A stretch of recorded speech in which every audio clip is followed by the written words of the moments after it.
Yes, this is Arwen, and this is Arwen. Arwin, Excuse me. Luthian and I want to say Bilbo, but it's Pippen. Pippen. I got to reread the Lord of the Rings, man.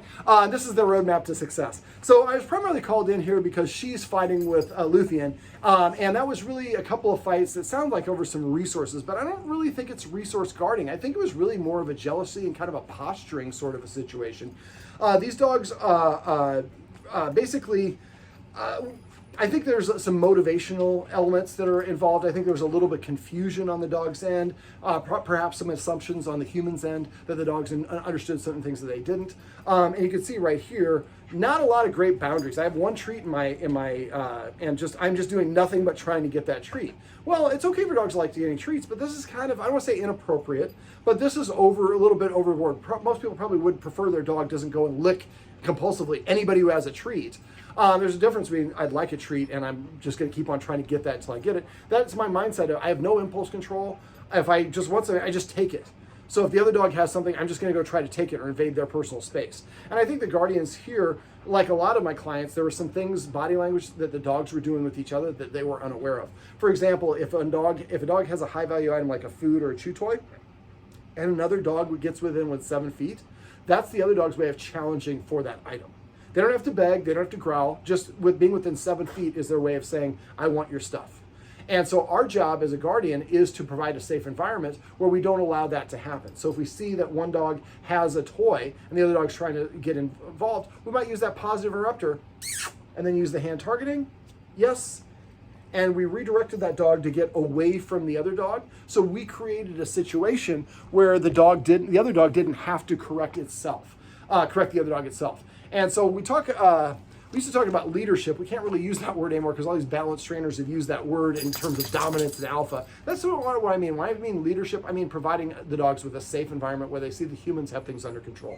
So we started off to help the learning process by going over marker words. Her marker word is yes, and when to introduce cues. If you have any questions on those things, let me know. I can share the video with you on, that's Pip, by the way. I share the video on introducing marker words and using them. We also went over the positive interrupter, which is, or we can also say beep, beep, beep, or puppy, puppy, puppy. We say that high-pitched voice in a cadence of 3 or 4. That usually gets the dog's attention. When the dog looks at us, then we do the hand targeting. The dog comes over and touches his nose to our hand, and then we give it something else to do. I also have a video on hand targeting if you forget how to do that one. We also went over petting with a purpose and passive training. These are essentially ways of teaching the dogs boundaries and manners and how to say please or thank you. When a child comes up and says, yo, mommy, I don't want this meatloaf, go make me a hamburger. Mom is probably going to say, if it's a young child, would you like to ask for that again? Mommy, could I please have a hamburger? And then hopefully mom goes and makes that hamburger, at least initially, to help the child understand saying please is a great way to get your attention. So we give the child essentially a do-over. And that's something I want us to do with our dogs that most of us don't do. We don't teach our dogs how to say please or thank you. Dogs come up and nudge us, and we pet them. They chew the carpet, we chew them out. Well, good attention, bad attention is pretty much the same thing for dogs unless you're being abusive. So if I chew your Birkenstocks or your carpet or jump up in the guest or bark, I get your attention consistently. I sit, you ignore that unless you ask for it. You ask me to lay down. If you didn't ask me for lay down, I'm not going to do that. So all the things that we say that we like, sitting, looking at us, coming, laying down, dropping things, we inconsistently give attention only when we ask for it. When the dog does it to us as a way of saying, I'd like your attention, we don't give it. And so what we want to do is we want to start petting our dog with a purpose. So next time the dog nudges you or paws at you, you tell the dog to sit one time, provided the dog knows how to sit. These dogs do not know how to sit on cue. So you're going to have to teach them how to do that by that lure that I showed you.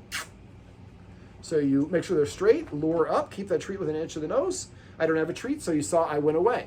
And then and I have a video on teaching your dog sit, lay down, up, and sit up and stand, and feel free to message me. I'm happy to share that with you as well.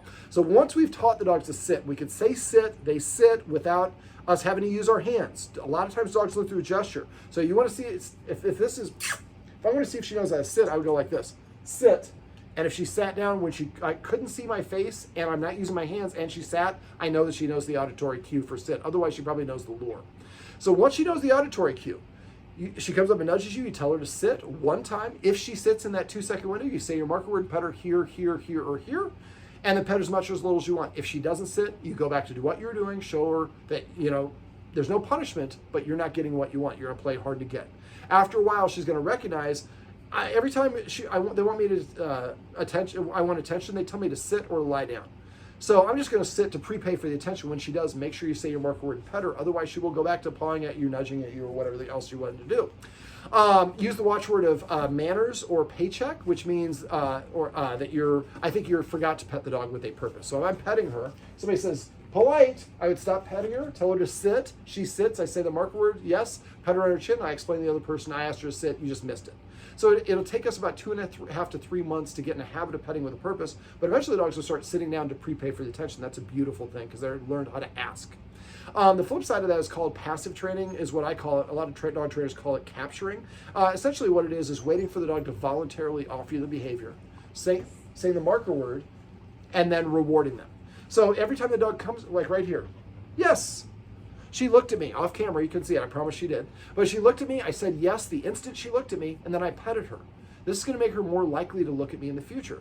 Same thing with sits, laying down, drinking water, getting up on the couch, going out a door, going poop, eating their food, whatever it is. So the idea is to celebrate and reward the dog when it does these things voluntarily, because that will make them more likely, yes, to do it again. And after a while, the dog starts sitting, looking at you, doing all the desired behaviors to get your attention. And make sure you use the watchword of celebrate for that. So if somebody says celebrate, you say yes, and just pet the dog. Take their word for it that you missed it.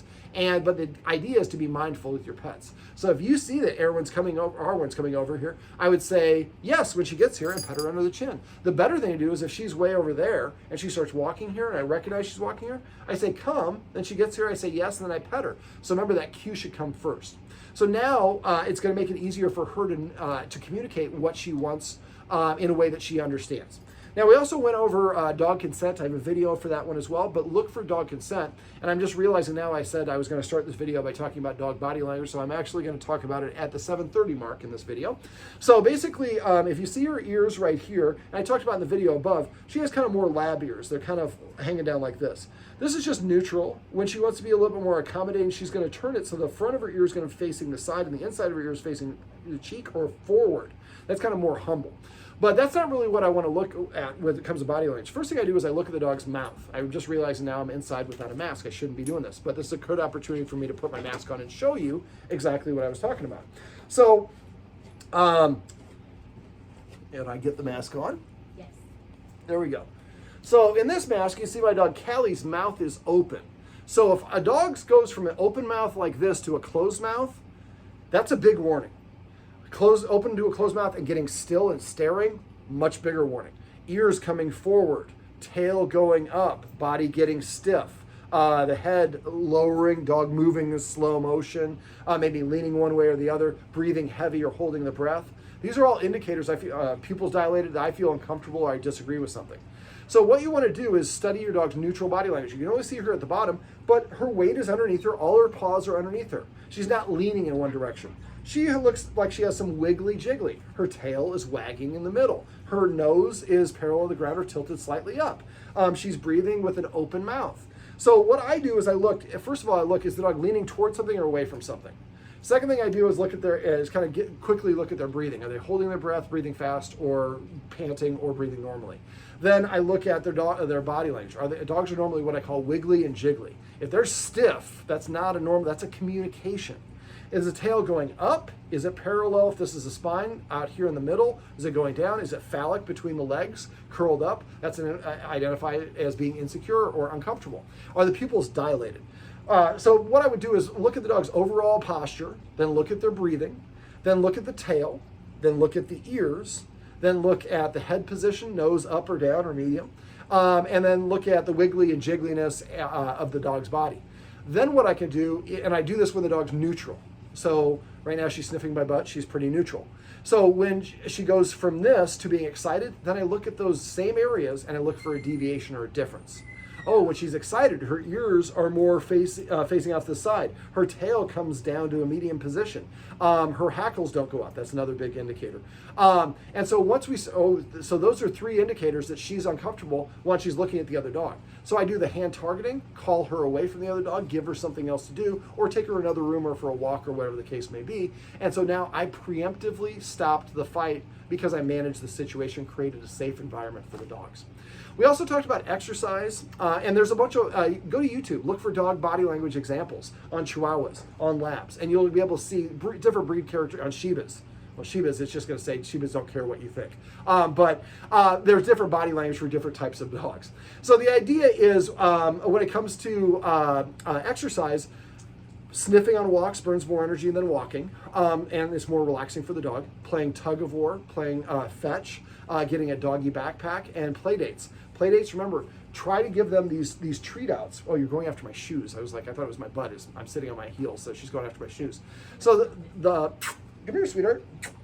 Come here. I'm going to pull you a little bit. So do a treat out. What I do is I grab the dog by its back paws here. As soon as the head turns around, I hold out a treat. So that's why I call it a treat out. So you want to practice doing this when your dog is relaxed and there's no reason for them to have any resistance. This way, when you do it later on, if the play gets too spirited, the dog turns its head around, it's conditioned. Also, these dogs have kind of latched onto each other a couple of times. So if we do this and hold them here, don't ever pull dogs apart when they're latched on. You can rip their flesh. Just put them here, and if you practice this enough, when they feel the pressure on their thighs, they're going to turn around looking for that treat, and now they disengage from the other dog. There's also mental stimulation.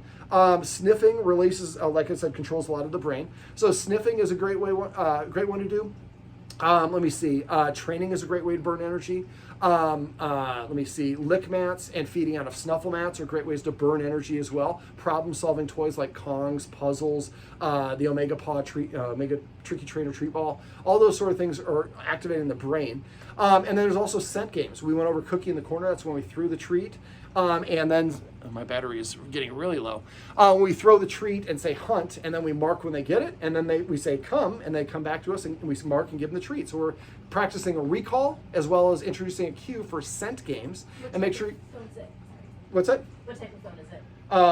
Oh no, you're fine. It's an iPhone, but we're almost done. And so scent games is something else that you can Google, a great way to burn energy. That's a great way to, and there's a lot of versions of that. Let me see. So alternate every 2 to 4 hours, and each dog might need a different amount of exercise, different length of mental stimulation. So try out different variations, and then judge the dog's behavior that day. And the next day, try a little bit more. Remember, you can also exercise your dog to set them up for success before you're going to practice exercises together. Before you're going to go for a walk or whatever it is, just make sure they have 10 minutes to rest from the time the exercise ends, if it's physical exercise, till the next thing happens. We also talked about rules.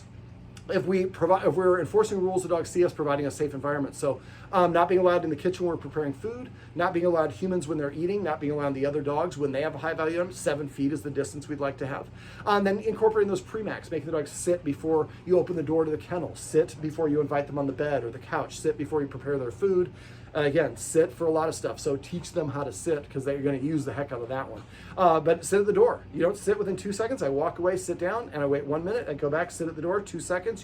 I walk away, sit down for 2 minutes, 4 minutes, 8 minutes. Keep doubling that length of time. But as soon as they sit, you do what? Then the door opens. This will cause them to sit at the door to say, I want to go out, please. I also have a video on dog consent. If you want to go, if you want to have any questions about that, feel free to message me. I'm happy to go over that with you.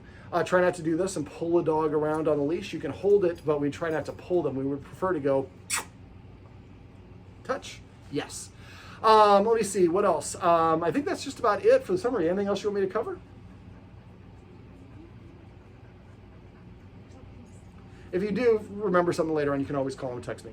This is Arwen, and then we have Luthian, and then we have Pip, who calmed down in the back. And this is their roadmap to success. Remember, everything you do trains your dog. Only sometimes you mean it.